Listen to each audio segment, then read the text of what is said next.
Wasikilizaji hata watazamaji, mara tena tunawakaribisha kufuata matangazo hata na vipindi vyetu.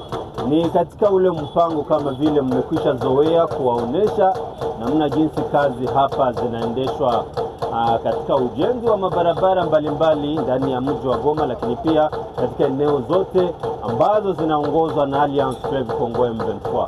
Kwa leo, baada ya kuona namna jinsi kazi zilianzishwa kwa kutengeneza mabarabara mjini Goma, hapa tuko katika eneo ya Ndosho. Ni nafasi ambayo inajulikana kama Neo Apostolique.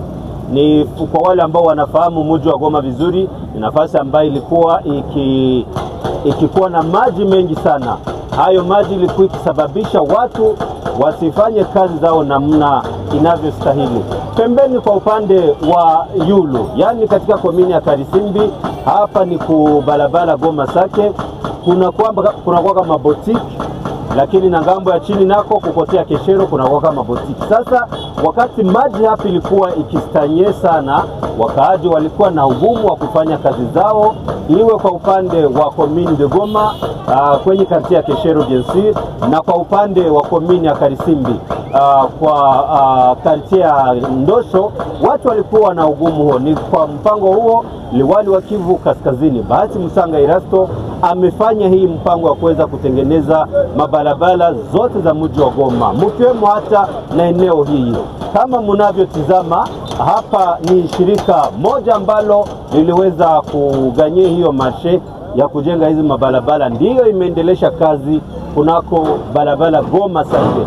Na mnaona hapa nyuma yangu kama kazi zinaendelea na wakaaji wanashuhudia vizuri kwamba kazi zinaendelea. Ndio maana nasi tumekuja hapa ili tuweze kutizama kipi kinachoendelea. Je, kazi hizi zinaendelea? Mkumbuke kwamba siku ya Jumamosi, yani saa 2 iliyopita, liwali Bahati Musanga Erasto alipita hapa ili aweze kuona namna jinsi kazi zinaendelea. Ndio hapa wakaaji wanashuhudia kwamba kazi zinaendelea vizuri, na wanategemea serikali ya Kivu Kaskazini kwamba itaendeleza kazi hizi hata na katika eneo zingine za mji wa Goma. Ndi kwa namna hiyo sasa tunatafuta zungumza na wakaaji wa hapa Ndosho na wengine wa Keshero ili waweze kutuambia namna jinsi wanajisikia kuona kazi hapa zinaendeshwa vizuri. Karibu. Ndugu, jambo, tuambie kwa majina ni nani? Sana kwa majina naitwa majina la Amani Bahati. Bahati, uko mkaji wa hapa Ndosho. Tuambie leo wanawajengea hii barabara. Ninyi kwanza wakaji mnajisikia namna gani? Kawaida sisi wakaji tumesikia kama vizuri, na pia tunafurahi sana kuona mwenezi wetu gavana akitengea barabara. Tunafurahi sana, tunashukuru kabisa. Hii ni barabara ya wapi? Hii barabara ya Goma kwenda Sake. Hapa tuko wapi? Hapa tuko Ndosho. Ndosho.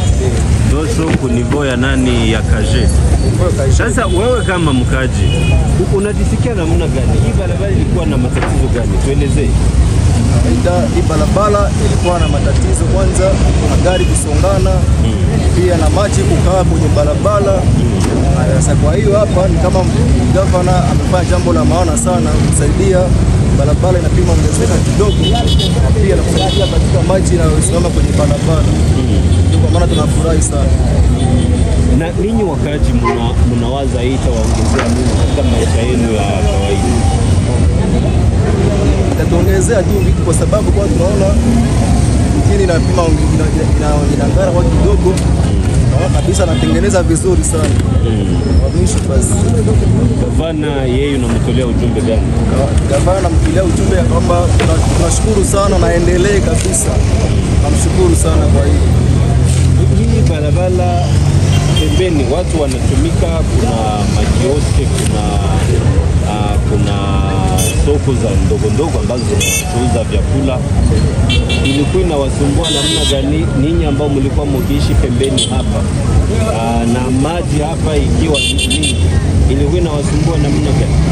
Kabisa ilikuwa tatizo sana. Kwa kwanza kukosa njia pahali pa kupita. Unakosa upite wapi, unapita kwenye masoko huko ndipo unapata njia. Lakini kwa sasa tunaona njia itapatikana na tutaendelea vizuri sana. Tunafurahi sana kuona barabara imetujengea hapa. Sema leo mtakuwa na hapa kama tunafika pia kwa sababu problem kabisa. Tunaona soko cha Zogea basi itakuwa yake sana, basi kwa watu kwanza kwa napita. Asante sana. Nafurahi, nashukuru.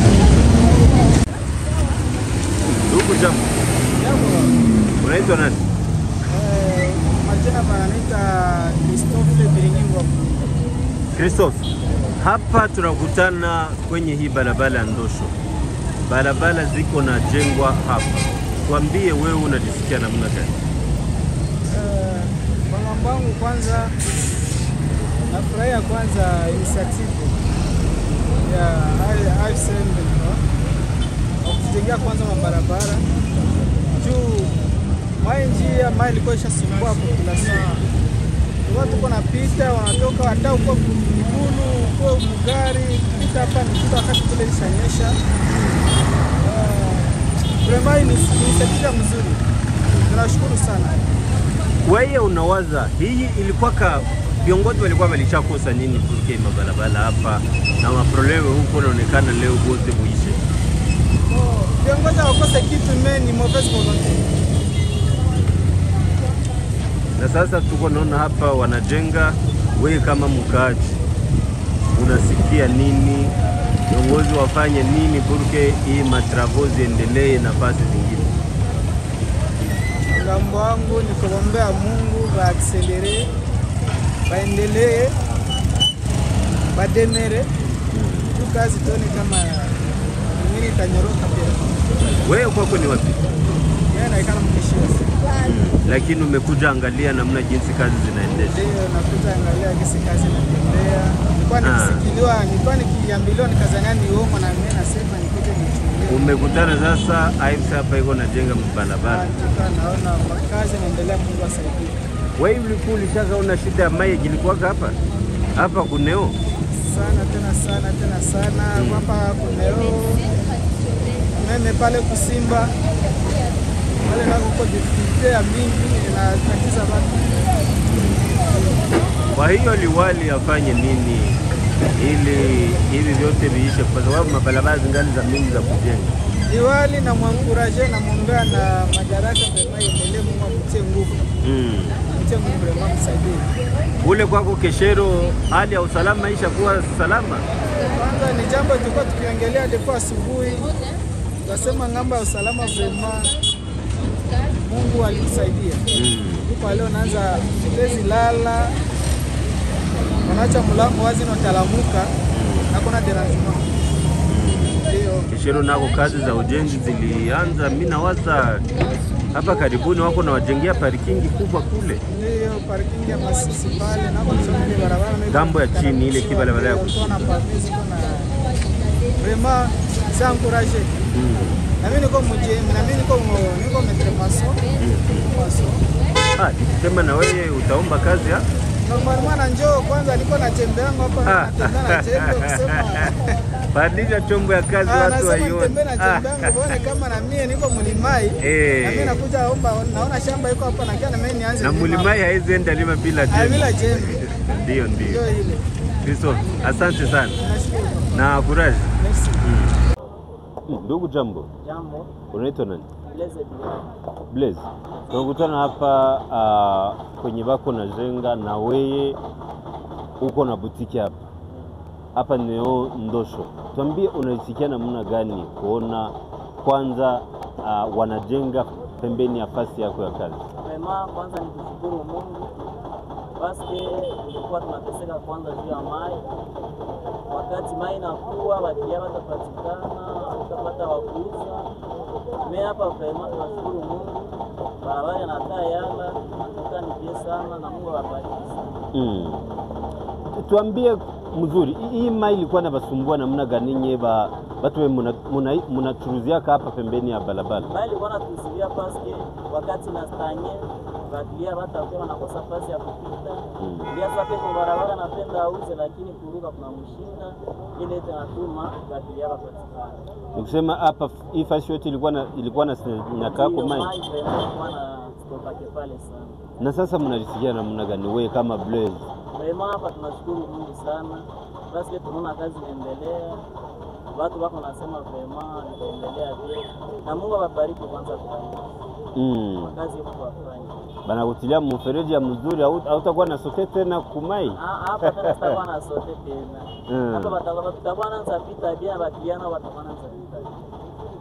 Eske kuona hii matravo iko hapa wewe kuweni avantage kwanza? Ndio ni avantage. Namna gani? Basi kilia tena tangaika na kuruka. Gari itapita na kukutana kwenye huko ya vile.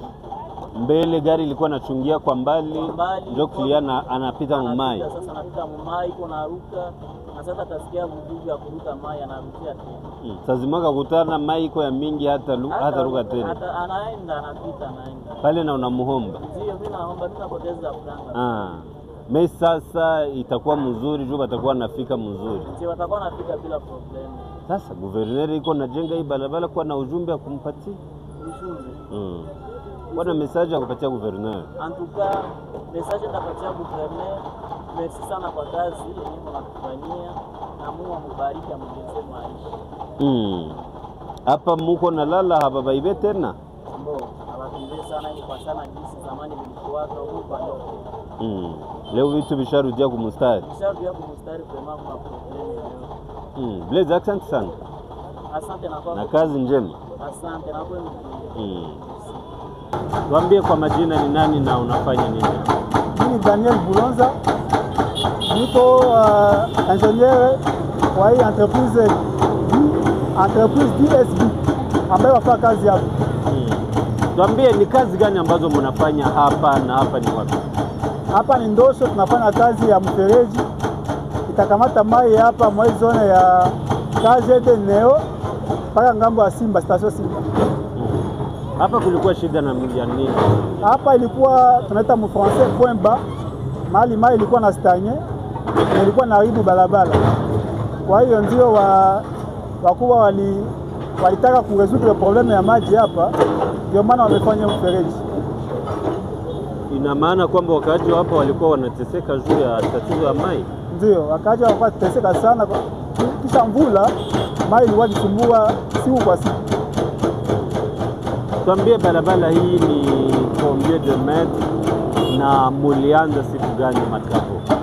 Longera ya mfereji ni presque 500 metres. Na tulianza na kuwa juma mbili. Na kazi zitaisha siku gani?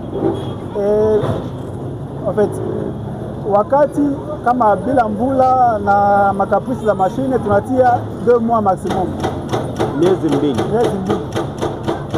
Wakaji hapa wanasema kwamba hii tatizo ya mai ilishakashindikana depuis miaka na miaka. Ninyi mnaleta specialite gani ili muweze kuimaliza hii shida? En fait, specialite ni tuseme itawezekana kwa sababu tumetupa mahali mai itaenda mpaka kulaki. Ni hiyo tu. Wakati walikuwa wakifanya projet ndogo ya kuzuia probleme mahali mai na stanye walikuwa wapate solution. Lakini mai itaenda mpaka kumfereji kwa kulaki pale solution itakuwa. Engineer, tuko naona hapa inaanzia kunivua KGD na inashuka kuneo. Itafika kulake namna gani, mfereji itapita wapi? Ni kusema kuna mfereji ambao umekwisha anza barabara wanaita moto mpenda. Ni hapo tatia hii mai kwa hiyo mfereji kisha mai itaendelea basi kuna ile projet ya kupeleka mai hapo mpaka kulaki. Lakini wakaaji hapa wanasema kwamba wanaona kama itakuwa vigumu. Nyinyi mnawatolea assurance gani? Nadhani kufuatana na mambo ambayo tulifanya edit zamani kwa sasa tunaona jinsi maji naweza kafika hapo. Wakuwe tu na imani utakuwa suluhisho.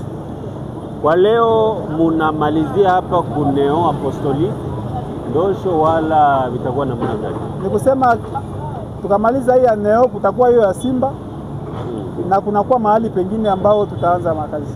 Hii ya Simba nayo ile mai batu waamini kwamba itatoka? Ndio, mai itatoka. Ile na ilishaka shindikana nje. Mai itatoka. Tunawa confirm mai itatoka. Ni kusema itakuwa continuity ya hii wala kwa kwenye mutafika munakata munaendelesha na stima? No, hii ni projet moja na hiyo ni projet nyingine. Hiyo ya Simba itaanza siku gani? Nadhani kwa hii juma itaanza. Watu pale munawarasireni wawe kimya, hiyo projet nayo siku chache tu nayo itaanza na hiyo shida itaisha. Vipi na eneo zingine kama huko mangambo za Katoi na wapi tena Vision 2020, vipi na eneo hizo zingine? Ni kusema kulikuwa projet moja en general yenye itaweza kuresoudre hiyo maprobleme ya fasi mai na stagne na shimama, na hiyo projet ndio hiyo tuko na execute. Ni kusema Vision 2020 iko katika hii projet, nao itakuwa prise en compte. Watu wa afya bora nao pale kwa ile laki. En fait, nimetoka sema mahali pote mai na stagne, ni kusema ni mahali ambao tulitia nani yetu akili yetu kuangalia jinsi ya kutafuta solution. Je, hii makazi mutakasikia namna jinsi muko na una explique, anaweza sema muko na financement wala ni entreprise miko na makuta, kwa sababu muko nafanya vitu ambavyo vilikuwa vimeshashindikana. Tuambie pesa mnazitoa wapi, nani anawafinance? Unaona, mimi inakuwa kesho nguvu sana kusema mambo ya financement, lakini nadhani ni gouvernement ndio na finance hiyo makazi tunafanya hapa. Gouvernement provincial ya Nord Kivu. Voilà. Engineer, tunakushukuru sana. Asante.